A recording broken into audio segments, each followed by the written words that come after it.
We all know what personal hygiene is. You brush your teeth, take a bath, trim your nails, because if you don't, things get dirty, smelly, and infected. But very few people talk about emotional hygiene. Your mind collects emotional dirt every single day. Stress from work, comparison from scrolling, suppressed anger, unspoken disappointments, and all the feelings you push down just to function. Now, imagine what happens when you don't clean that up. Just like your body, it starts to show symptoms like overthinking, burnout, anxiety, numbness, emotional outbursts.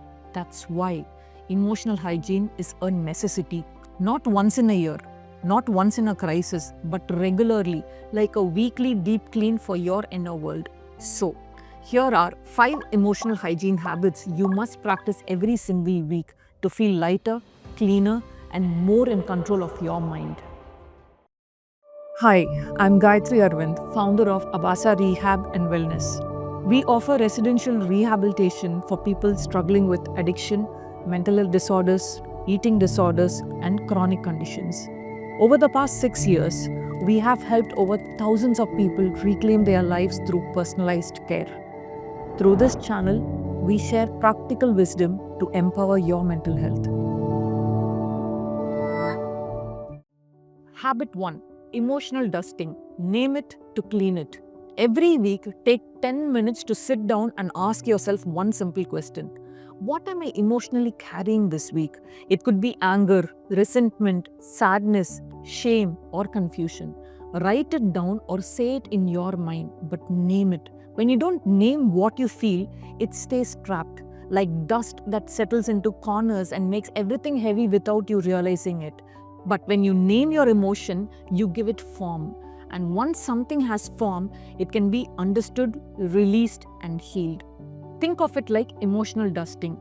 Do this once a week, Sunday night or Friday afternoon. Choose any day where you can block your calendar without missing. Habit 2, Movement Reset. Shake out what you can't explain. Not all emotions can be processed through talking. Some are too deep, some are just stored in your body. That's why once a week, give your body a release. Put on music, move freely, dance, shake, stretch, walk alone. Do anything that lets your body exhale.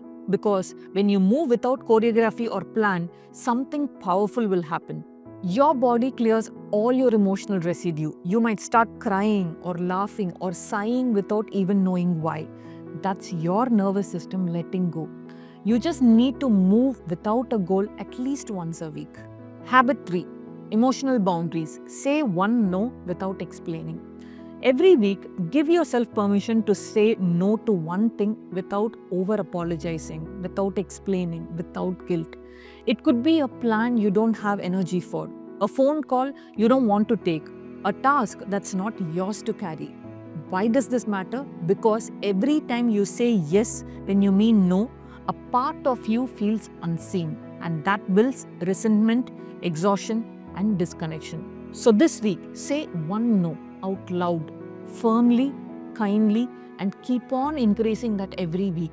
When you do that, you show your brain that you're not afraid to honor your emotional space. When it knows it has the space to process and release all the clutter, your brain will do it perfectly. Habit 4, Emotional Check In Journal. One truth you are avoiding. Once a week, sit down and ask yourself, what is that one thing I've been avoiding feeling or admitting to myself? You don't need to fix it, you just need to write it down. Like, I'm scared, I'm falling behind, I still feel bitter about what she said, or I feel lost even though everything looks fine. Just name that truth privately and honestly. And when you do this regularly, you stop running from yourself. You start trusting your own voice. You build inner clarity. And slowly, the big things that felt impossible to forgive start to feel lighter. This habit doesn't erase the pain overnight, but it teaches your mind to stop hiding, to stop fearing honesty, and that's the beginning of emotional freedom. Habit 5, Self Soothing Ritual. End one day with a kind gesture. Pick one day a week.